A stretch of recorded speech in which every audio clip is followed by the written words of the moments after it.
as we jump into it, um, Mike Hardiman getting first on Pony, Alex Gomez on Godzilla.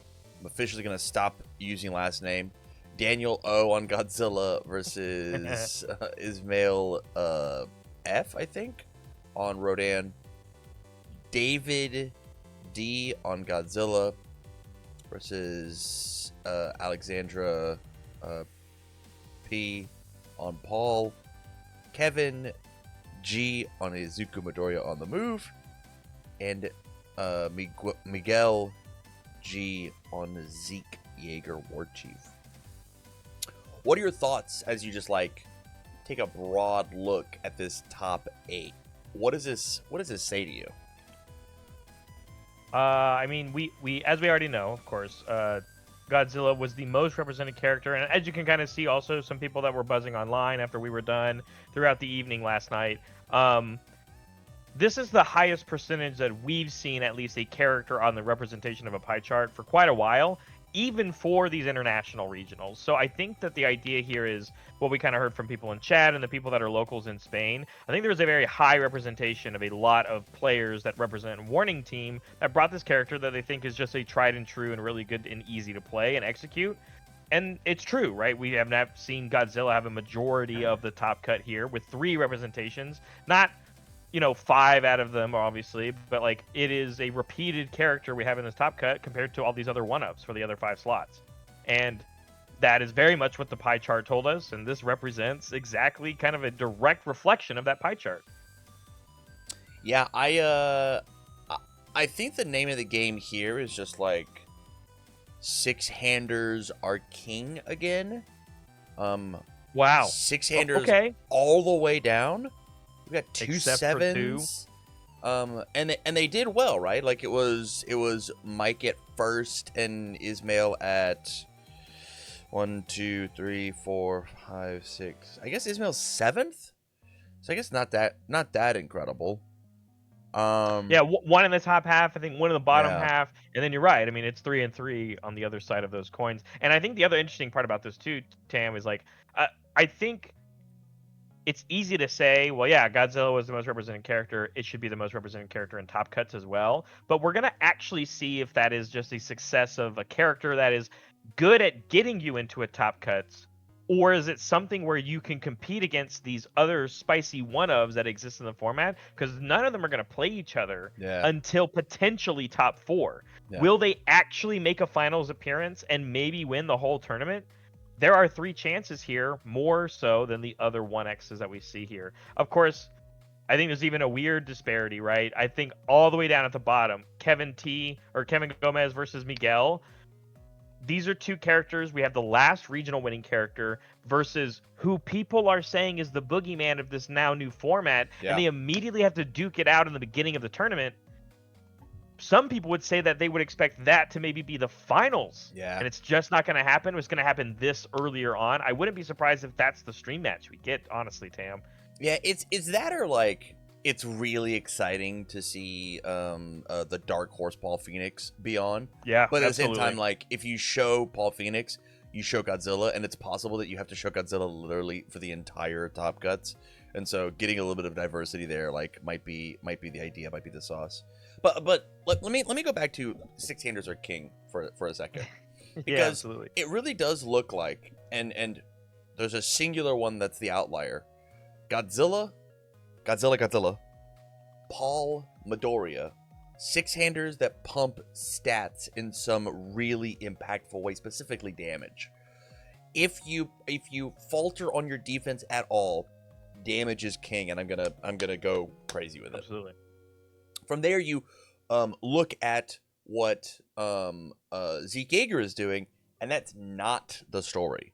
Outside of, we know that the deck itself does not pump stats because they're already starting at 7 printed damage. They're already massive. Yeah. And so it really does feel like the format right now, specifically for these 6-handers, is your attacks need to hit and they need to matter, and when they matter, they're gonna do something really effective to the life total. And even when you look back up at what our 7-handers are doing too, We saw Mike's pony deck melt people because of things like Genghis Frog. We saw Yeah. Ismail, his 100% repeated smashes, and with the help of things like Science Bros, his stats were going crazy too. He's doing speed, not damage. And so, like, it totally makes sense that right now stats are king, and it's not these like really interesting techie cool combo, I'm gonna do 1,000 cuts kind of ideas that you've seen in past format. There's not an eraser head on this list, right?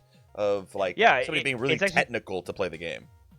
if it's crazy if you break it down at that kind of more simplistic level. I think you're right. This is 7 stats decks versus the one Zeke Yeager in the room that says I'm a character that doesn't give stats at all. Yeah. I have a more combo oriented or well stringed out thing because of this backup synergy. And I think that's another conversation to have, right? Is backup decks being everywhere in Louisville, and there's only really 1.5 here in this top 8. And the reason I say that is because is it interesting to put Pony Sunatori now in this conversation of like the way that this deck has leveled up from what it was before in the format is because it is now playing this backup set strategy. It literally, like it is, right? I mean, that's what this explosivity that we saw, but going even in a different direction, a different storyline, if you will, Tam. Mike Hardiman did end up being our Swiss champ. Yeah. But he did have a loss going into this top 8. And that one loss is to a Godzilla, Yeah. which he might have to fight runner Godzilla all the way to a finals. And that is a character that actually turned to him. And the worst timeline, it could be Godzilla's all the way down, right? Like if David decides to go on a heater and run the other half of the bracket, it could be, hey, how many times can Mike Hardiman's pony do 34, albeit going first to make it a little easier, but 34 Yeah, absolutely. 6 times is a tall order for any deck. But again, even then, I think that's the scary situation. Mike Hardiman won the die roll when we saw him in Swiss against David Perez's Godzilla deck and got serve broken on him against a character like a Godzilla. So again, if there's anything, it's just like this scary situation of like that's a real storyline for Mike himself, depending on how far he makes it here, because he did go into this top cut with a match loss, and it is to a Godzilla, the most represented character here. And then on the other side of the bracket, I am kind of cheering on this Midoriya versus Zeke Yeager matchup because of the context and what people are saying online about the format going into this brand new world of TMNT. And they immediately have to duke it out, and then that might actually end up being one of these Godzillas or Mike Hardiman's pony list or this Rodan list on the other side of the bracket. I think we can end up with some weird matches. And the storyline could go so many different ways of what this results of this tournament is going to be, and that's what I'm excited to see. Speaking of matches, though, buddy, are you ready to jump in? We have our first one up and ready. Let's talk deck list just real fast as I get here prepped and ready. We do have the third match. We've got David D's Godzilla versus the Paul Phoenix.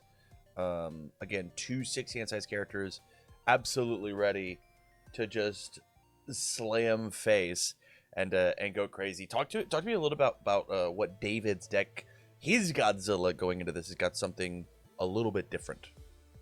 Yeah, we did. Of course, this is one of the Godzilla decks that we were able to watch during Swiss at some point during yesterday, and that's the exciting part about the other deck, is that it's one we haven't seen yet. But the one that this Godzilla was that we got to watch was more of the like, we're gonna play a bunch of 2-ofs that are technical in their own little aspect while still playing the bread and butter of this Titan Cliff, building in all these 6-check decks, finally free, giving us even more momentum. But we saw the success of David's deck really in those massive swings, kind of doing a similar job of what Determined Advance has done for Godzilla in the past, and this being a different version of that kind of attack. Playing this when you have 0 momentum, getting the extra momentum, then you press the finally freeze to get your extra stuff. Just playing out different ways of killing your opponent, and massive swings being a very high impact, at least for this deck specifically. Yeah, I have not been a believer of massive swing until I saw David really showcase it here in these matches of constantly doing this I snap momentum because I have none, get rid of it, and snap it again with like these double, triple, massive swing turns yesterday. It was really, really cool to watch. And then to follow it up with things like support from the female Titan and slash, or to like make that combo go even further, smashing stomp, swarm by the Titans, to like how long can we make this chain? Maybe sometimes we need City Rampage, sometimes we don't. It's pretty dope. But Yeah. on the other side of the board, we have Ale, who is playing Paul Phoenix, one of your favorite characters in the format right now, a character that is Yeah. truly the dark horse of this event, a character not represented. What is Paul Phoenix's game plan into the King of the Monsters? I mean, stun is the name of the game, right? I think Godzilla is going to have a very low amount of foundations because of how aggressive that deck can be. So the impact discard a card for stun 2 on any move is really going to go a long ways because we probably don't have to press the button that many times as Paul Phoenix. That being said, there's another downside to that. Your once per turn might not be as impactful because it scales for the number of foundations committed on your opponent's stage. If Godzilla doesn't build wide, and with a board reset ability, just might make the decision to not to, that once per turn feels pretty weak. Godzilla gives 3 to all of his moves as long as he fits the 5 difficulty thing, and Paul Phoenix might only get a once per turn that gives plus 4 to 5 or 6. It's not going to feel as good. But of course, the punch package, and what I'm really excited to see as well, we're playing things like Rising Uppercut, which will help Paul Phoenix now stay alive against some of these aggro decks that are just trying to play 4 attacks in a turn, like Godzilla. Committing those cards on your own or your opponent's turn is going to be way even better. Yeah, the second strategy that I see here is if and we talked about it yesterday a little bit after the end of the tournament. This Heaven Piercing Ice Wall Tavern Brawl freeze idea really punishes this high difficulty attack lineup, as long as we don't see as Godzilla a City Rampage. If you have 4 or 5 foundations and I freeze 3 of them, you've got 2 ready foundations going into my turn. Bombing a singular check might mean that your turn is over. That's exactly the kind of opening that Paul could maybe need to essentially take 2 turns in a row, especially on a you throw a lazy high, rising uppercut, stun the rest, and then continue up from there. I think there is a lot of game to be played back and forth into this, but I think that we're looking for both of these characters to not let their rival play the game they want to play, which I think both these 16 size characters are going to do everything in their power to claw their way into, hey, I'm going to play the gameplay that I want to play, and there's nothing that you can do about it.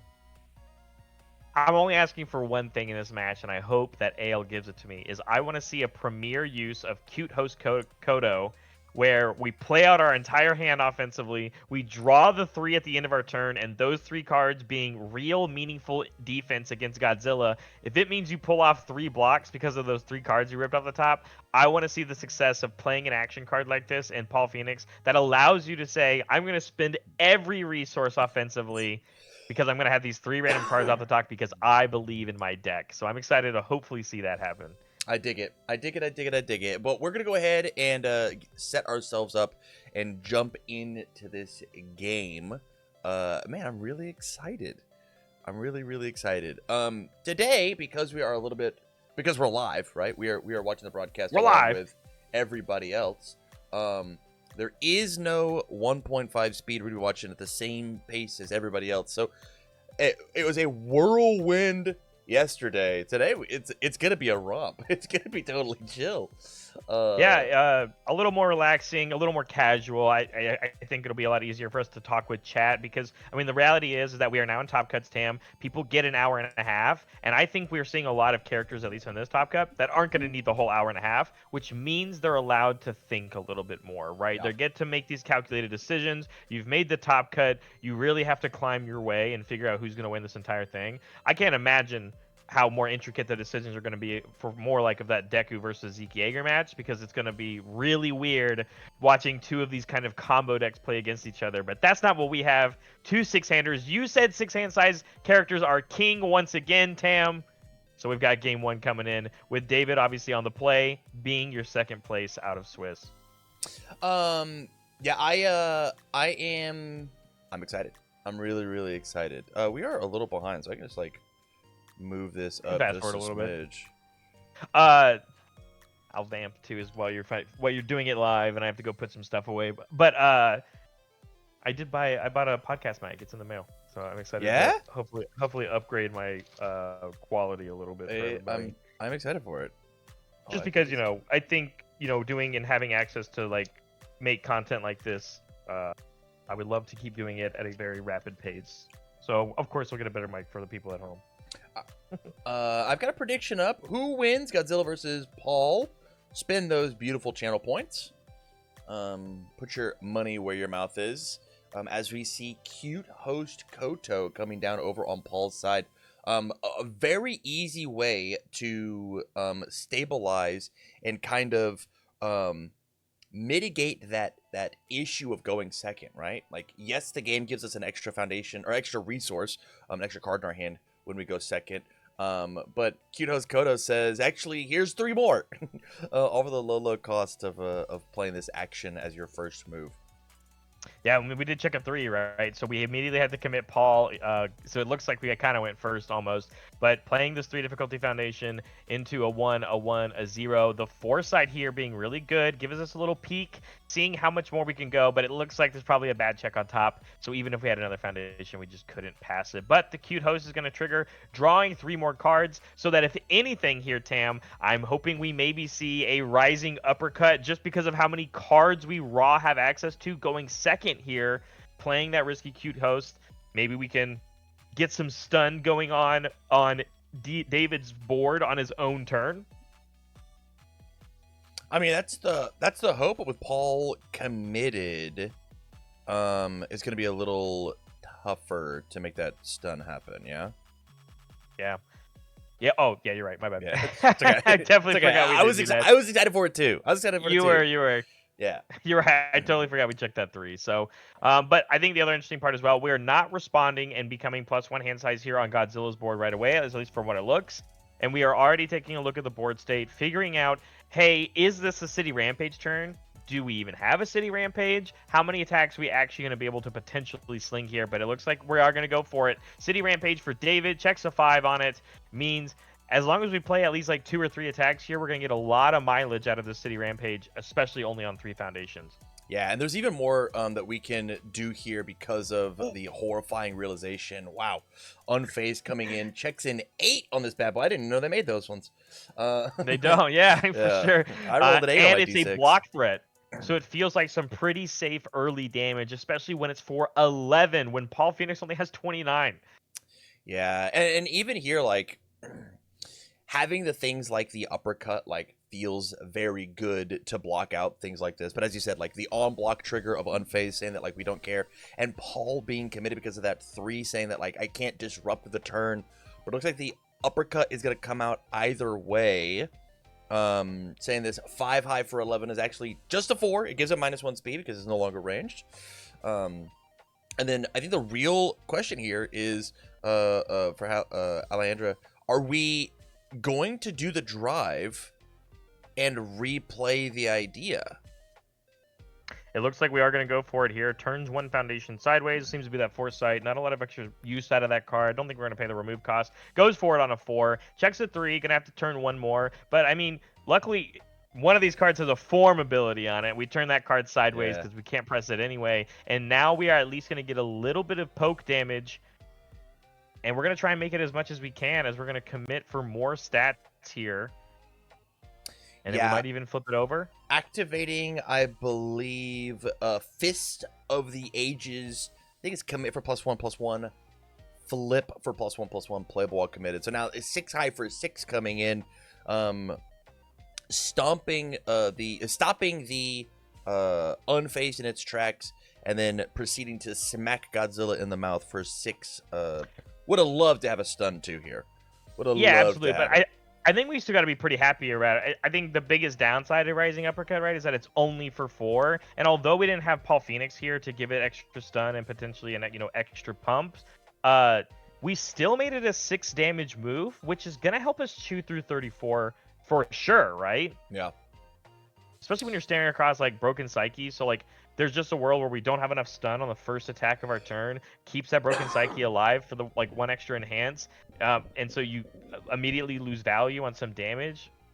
it could be really be tight margins here for the damage of, again, because depending on how big of the stage that David has, our once per turns from Paul Phoenix aren't even going to be that large. So uh how much damage we get in right now could go a long way. But like, here we go. I mean, the point is that it's still not even Alejandra's turn. This is now the third attack of the turn here, swarmed by Titans for extra grease, and we have yet to commit a foundation, Tam. Yeah, +2 to our next check because of swarmed. We got that +1 because of the unfazed. We're gonna have +5 to our next one, and we haven't even spent the momentum on Godzilla for an extra. If we have another attack, it's just very easily passable. And if we want to play a fifth move, if we don't even have it, we have the idea of using Horrifying Realization to go dig a little bit deeper. And it looks like that's the idea. We might just dig, and there it is. Horrifying comes in. Pitch a non. I guess even though we pitch a foundation here, that means Alejandro has to commit the last foundation. But I don't really think we're getting more blocks here. As we play the Smashing Stomp 5, 6, 7, 8, 9, but like you said, we checked at 10. They didn't make 8s. They didn't make those either, Tam. And now we're onto this one. This is a Smashing Stomp. This can draw us another card. If that random card we got from Horrifying wasn't an attack, the random card we get from Smashing could be one. And we even have a momentum. If this it's hits, just we're over. at 10. Yeah, I mean that was it. We fully blocked an 11 damage move and then exploded for it. And I don't even think that like the I don't even think that like the drive commit the one extra would have done anything to like save us, right? Like it was just David drew the hot hand that said, hey, going A to B to C to D to E was just 29 through basically whatever you did. Yeah, and I was hoping for at least maybe like one extra block coming here, some cheeky low block. But I mean, the reality is, that random card off the top, even if it was something like a Razor Cup Cut, that wasn't going to save us against the low move Smashing Stomp that was already for lethal. So regardless of how many more moves we had, we just had the ones that matter. That Smashing Stomp was in our hand before we pressed that Horrifying Realization. It just was the perfect storm for David to take that down in a turn 2 very easily. Yeah, but Alejandro gets to now go first as Paul sets up a bit of a board, goes in with those uppercuts, make sure that our character is ready this time, and then can maybe find something a little crazy. Although, I guess wouldn't be very helpful on that last kill turn, as Godzilla not only did not commit any foundations to play out those massive strings, didn't even utilize the character for the +2 to the check. So it was just 3 damage. We were a 3 damage machine. Yeah. So it didn't really matter, like you said. But the reality also being, like, I mean, yeah, the real hindsight thing that you can talk about now is just like you said. Paul being ready didn't matter. It would have been an extra stun too, but David didn't commit a single foundation. We just checked well. We drew enough attacks for a potent +3 damage on all of your moves and get those checks through, which is sometimes just good enough to win, especially in this kind of 6-hand size area that you're talking about, right? Like, yeah, you can do like do a poke and build a little bit more afterwards, go for the turn 3 kill that typical 6-hand size characters do, but not Godzilla. Godzilla has the ability to do it on turn 2 with cards like City Rampage. Yeah, normally in this spot, I ask you, I'm like, hey, what could Alexandria do to, like, I don't know, fix what just happened here? And I think the answer is just like, hope David doesn't draw that hand again. Because like I think it's really tough to deal with that kind of aggression from a character. And like I said, the story of this event is 6-handers slamming stats, and as long as they can pass checks, which Godzilla is prone to do, it's just gonna be lights out. It's just gonna be curtains. I'm happy that there's at least some interesting cards in the sideboard here that I think we can actually bring in that I think will help us in the game 3 scenario that we're hoping to get to. If Paul Phoenix takes down this game 2 going first, there's some extra tools that even if what exactly happened in game 1 were to happen again, there are tools in the sideboard that actually say that you do live there. Things like Genkai's Guidance. Whereas the playing an attack on my opponent's turn, stunning them didn't actually matter, but Genkai's Guidance actually says no, you have to use your tools to play this move, like plus to your check, and then I can say no to it and not have to deal with it at all. Yeah, I dig that. I mean, we watched David go to the limits of their hand with what could happen, and even the high cost of destroy 3 foundations at least gives you a turn back to potentially try and find something, crawl your way out of this, massive hole that you're in. Living at 10 is better than trying to live at 0. A little tough, even if it does decimate our board to do so. So there's some counterplay for sure. Good call. Yeah, and I think you're right. Like you said, I know, kind of jokingly, like maybe you just also pray that David doesn't draw that hand that he did, because I mean that is kind of the reality. David found a great slew of attacks in conjunction with a City Rampage right off the gate, turn 2 going first. Sometimes you just hope that they don't draw the City Rampage on turn 2, because a Godzilla's turn 2 with City Rampage versus having it or not is drastically different when it comes to 100%. survivability and how many resources you need.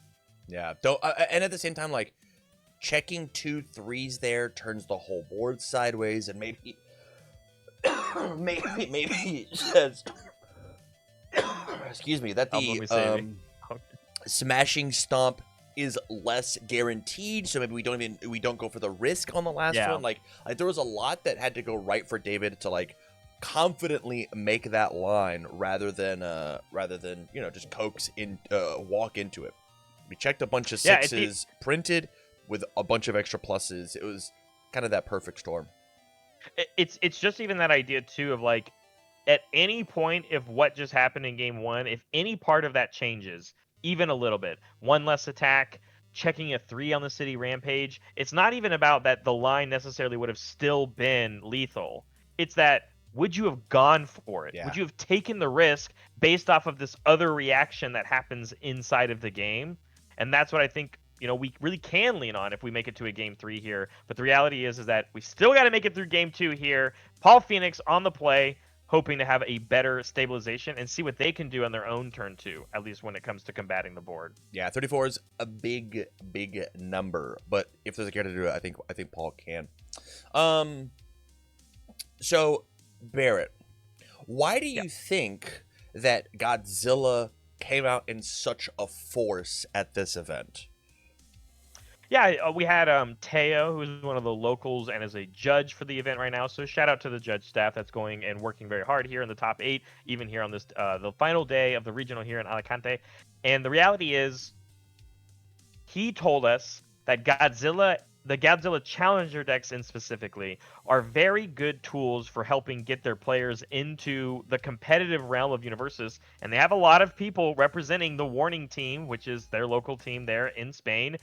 And it's easy to put only a little bit of investment for good results. So that's exactly what we're seeing here. A lot of people were like, why, where are the Walk the Dogs in David's deck? Where are the Determined Advances in David's deck? And the reality is, people call things like Massive Swing a budget or low investment option to power up this Godzilla deck while still representing a very impactful strategy on how to win UniVersus. And so that kind of spreads in the play environment for the Spain players, and you have a highly competitive 30-person locals, basically. Yeah. I agree with that entire assessment. What I don't agree with is build 3 over here on Alejandro's side. Not where you want to be, especially as Godzilla answers back with a build for potential build 5 there. I was very nervous for the build 5. But almost every card in that stage draws a card, right? Yeah. Which is very scary if we literally can even just start our turn with City Rampage, play 1 attack, potentially have more, right? Yeah. Spooky. But you're right, build 3. And they're not even like high impact ones, like I don't see Hacker Extraordinaire really flipping any assets in this matchup, right? I don't really see, the form remove, look at the top card of your deck on Foresight doing anything. And drawing 1 extra bonus cards, is going to help us as long as we discard a card. But we're immediately just going to play this cute Host Kodo and then build a second time, which makes sense. You want a little bit of a larger stage. Paul doesn't have that kind of check grease that Godzilla does. Need a little bit of a bigger stage to play a bigger string to get through 34 life. Another build 3 pass, holding 2, going to draw 3 extra ones, excuse me, having 5 in hand. 6 foundations, 5 in hand to deal with the potential onslaught that the King of Monsters could be tossing back. And it looks like we are going to go for that draw off of that short-lived promotion. Yes. Yep. Short-lived promotion after, or before the draw step, add +1 to your hand size. So when you drop to turn, Godzilla's actually a 7-hander on a very just nice 2/5 with a 3 mid-block Chaos Attune card. And again, that's one draw. Now we're a 7-hander. If we end up getting a momentum from something like a Massive Swing, both of these fearsome transformations say that we could potentially even be a 9-hander this turn with an extra draw too. Yeah, we will have to see. Looks like opting to Godzilla instead. The other half of this mode, Godzilla does not say discard down to 2. He says discard 4 total. So this is Godzilla activating your ability with a short-term, short-lived promotion. Now we get to rebuild 3 and say, hey, you didn't go first. In fact, I went first, and I got the same build that you did. And I don't know about you, Bear, but like the last 2 cards that I had on my hand probably weren't foundations. So we're gonna be stuck with a little bit of gas here. And man, what a crazy 3 build to have for us. This is great that what's happening. This is perfect reciprocation on what to do with the cards that you're dealt with for David. That was even a City Rampage, and you stared across the board. You saw the attacks that we had, and he said, "This is not the same hand that gave me success in game 1, but I have an opportunity to maybe reverse the tail of this game." Because if Paul built those foundations, it means we didn't have any gas. Maybe hopefully you tried to sculpt into attacks, but now you can't play any attacks on 0 foundations. Unless I'm completely wrong. Oh, there it is. And the Heaven Piercing Ice Wall does connect here, going down. It was only a 4 diff, and because we're Paul Phoenix, we can turn in some of these other cards to hopefully freeze down our opponent's stage so that we don't get attacked massively on, even with how many foundations we might build after this. As well as this is a bit of hand filter, right? We can take and stun 1 on the Heaven Piercing, then proceed to discard for stun 2, ready up one of these pieces so that we can redraw a card, and now I've gotten an extra attack out of our hands. There's no way that Alejandro made this decision. If we have more foundations to be played, we would sit there and we would defend ourselves. And so I love the fact that we went for this high risk, high reward play. Hey, you built 3 foundations. Well, now you only have 2. I dig it. Absolutely love it. I don't know if you're receiving a lot of this, but my good old coworkers are sending me updates throughout the event. So I'm not going to spoil this right now, but I have some information on some more stuff that's going on in Top Cuts if you're tuning into our stream and you're not listening. So I'm excited to talk about that. But of course, like you said, this is such a cool response here of how to survive after getting board wiped by Godzilla. Going for the risk, playing that 4 difficulty attack, just trying to get some extra freeze value here. And maybe that's enough that we survive if David doesn't find another City Rampage, because he already got rid of 1 of them for this game until we cycle. But, you know, I really like Alexandra's position here because we forced our rival to utilize both of these inspiring songs on defense rather than offense. We went from having a potential 5 worth of foundations in Godzilla stage now back to the 3 that we care about. Yeah, it's very powerful here, and it's definitely not the axis of how I thought we were going to survive in this game too, but it could be the perfect storm because going all the way back to it, Godzilla, that ability that we used to reset the board, and we had that plus to our hand size, we build 3, normally you only get to build 2. Tam, that is a once per game. We don't get to try that again if the board state gets out of control, and this is really an opportunity to really win this game 2 and take us to the game 3 that we also want. Yeah, I am very happy with it, but from here we do need to be a little careful. Checking a 3 is devastating. Those inspiring songs, don't care if you pass or fail. So that was important. That check right there, that was very important on whether or not we were going to have any sort of success to help make our stage a little more healthy. Botan's Coachin also going to pass pretty easy here on a 2. But that looks like that's all we have. I think our hand was also just very aggressive, and making a risk to play that Heaven Piercing Ice Wall was what we had to do, Tam, because our hand must be so aggressive. Yeah, I definitely not the position you want to see yourself in after a Godzilla board wipe, but Alejandra working through it. Yeah, and it's another cool one too. The foundation that we ended up building from Teenage is a martial knowledge. So it's another one of these like drawing foundations. If your opponent plays an attack with printed difficulty 5 or greater, which is literally the deck archetype you're playing against. Yeah. If you were expecting Godzillas, that's the one to do. But Th- speaking of risky Oh, God. ideas, holy cow! David answers Oh, back. the showdown! It's Makes the check. easy. We do have to commit our 2 foundations as cost, obviously, so those will be good committed no matter what we check there. But the City Rampage getting canceled there matters. It still gives 1/1, but 2 frozen cards that we had, having only 1 ready foundation and our character, and now there's a card in our card pool that isn't helping our checks. That could basically just say the turn's over for David, at least attack-wise. Yeah, I mean, you have to imagine, right? Like, it's +1 into your card pool. Yeah, the 1/1 is good, but it's not 29 good. You'd have to snap so much momentum and get so much value. Well, I just don't think we care. We failed the check. Immediately Whoa. trying to still go for it, playing with the risk. David, we got game 1. We're allowed to play a little risky. Smashing stop on a 6. No plus to our check. Checks a 3. Only 2 readied resources, Tam. Turns over. You get nothing. You discarded 2 cards, and all I did was play a showdown response. Love it. Absolutely love it. I'm going to stun to myself to say that your turn is over. I will take that trade basically every day of the week. And then another freeze thing. Right back into Tavern Brawl. The idea that we were talking about at the very beginning during the pre-show, a ton of words on this one. I'm going to read it out loud. Blitz. Reveal the top 3 cards of your deck. For each attack revealed, freeze 1 rival foundation. If we see 2 attacks, we get to take and freeze both those foundations 1 more time. And then for each non-attack, it gets a speed. Who cares? Our entire goal here is to keep this Godzilla board tapped. But a moment of doubt. Sorry, not a moment of doubt. David said, Tam, no thank you. You said too many words. I would like to not deal with the words on that card. We got Fill past the doubt, sis.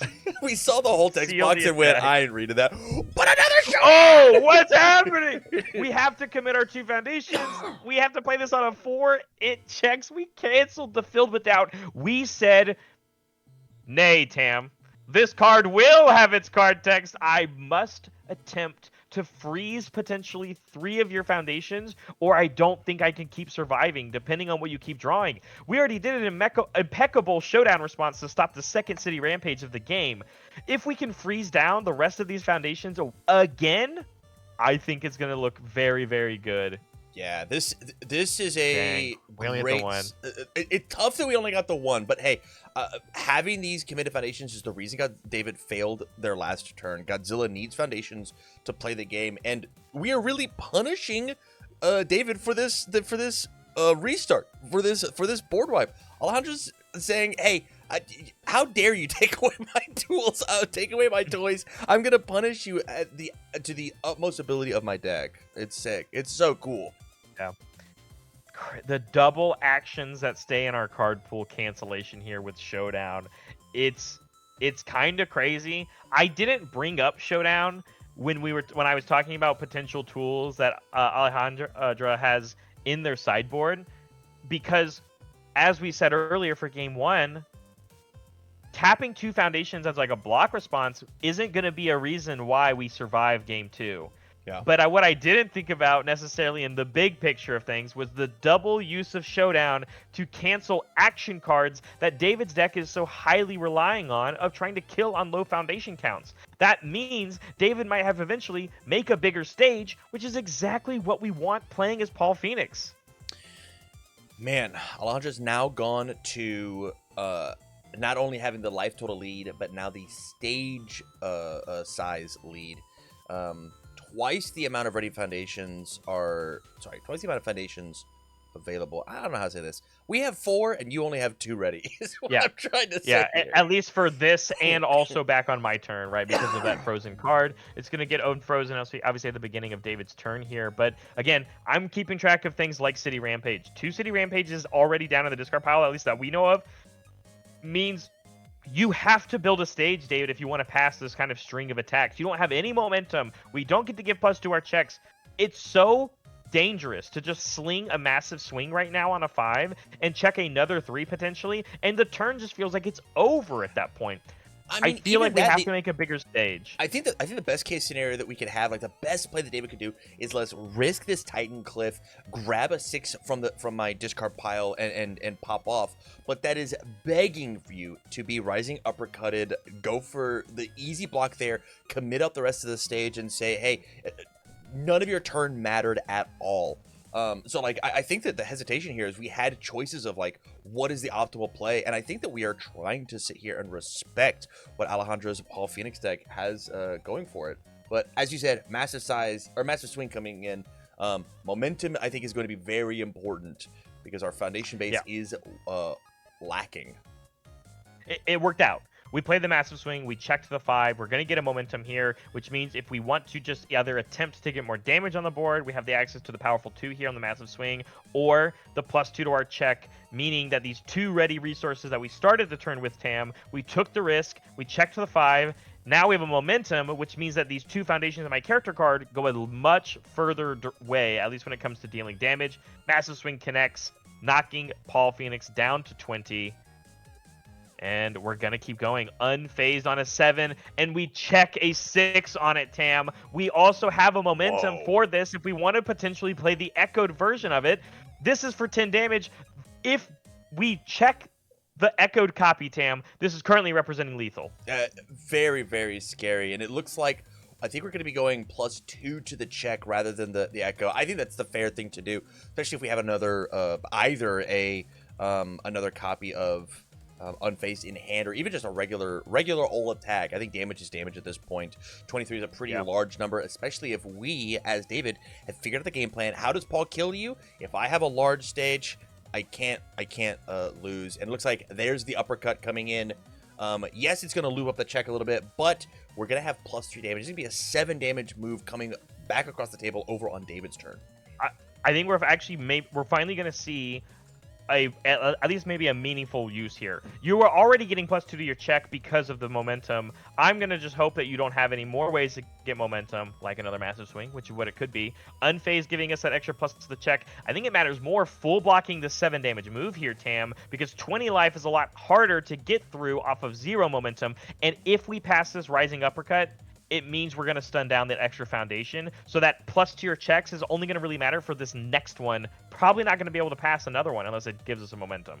Man, I don't know who on the design team decided to bring Rising Uppercut back into the game, but it is one of my favorite things that has happened in current day UniVersus. I love the idea of punishing my rival for playing these slow, heavy-hitting moves.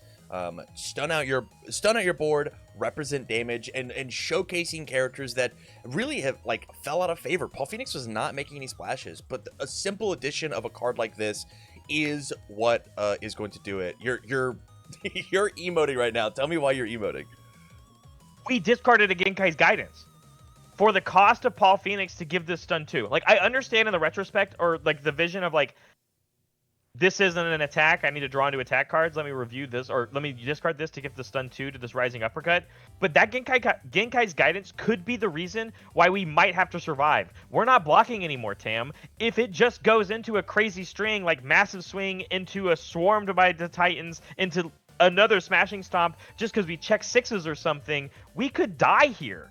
Yeah, and the fact that we are opting to go for this line here says that we are expecting to draw 6, 7, 8. Checks an 8 with this Titan Checks an Cliff. 8 for +3 to the check. And this is exactly the scenario where I'm trying to think it's scary, right? Is that this is already for 9 damage. Now, 2 of these is still not lethal, but this could build us a finally 3, which is essentially the same result that the massive swing would do, but I'm also going to get an extra bonus attempt at reviewing cards and drawing new ones. Whoa. So that we might find a way to get lethal. I mean, if we have a Heat Ray, which I think I'm posturing in hand, I think if we have a good check on this Heat Ray, we might just rip a win here. Heat Ray for sure is going to get there. Is enough. Yeah, absolutely it is. Whoa. And that's the thing, is we can spend this momentum. Ready? We got stunned by Paul Phoenix. They played the Rising Uppercut. We played an attack that built us another foundation and said, I'm still going to get +2 to my check on the next one. That was the perfect attack to play here. And if it's like you said, right here, +2 to our check, +3 total. That means this Mega Burst, if it is the one that we're going to play to represent lethal, is essentially on a 6. If we check a 3, we can still fail it. Yeah, I mean, but this is the confidence you have to be a tournament winning player, right? You see the line, Paul is tapped out. There's nothing you can do. A 7 low for all of it. I believe Heat Ray. This is not Heat Ray. We cited in a card. Whoa. This isn't Heat Ray.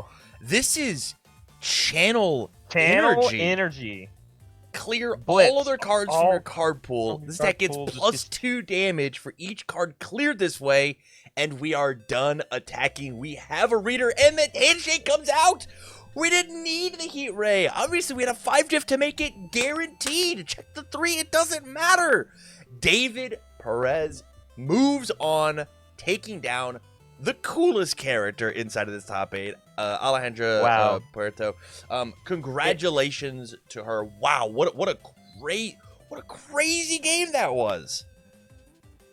That was nuts. The sideboarded one of Channel Energy being another attack to put in our deck to represent lethal in that exact scenario.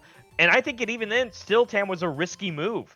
This is a high attack that's not ranged. If we had another Rising Uppercut, we could have actually blocked that move because it was a high. The fact that we still squeaked that one through is nuts, with a 2-0 victory going to David, proving why he got second place, at least at the end of Swiss. That was very decisive. That was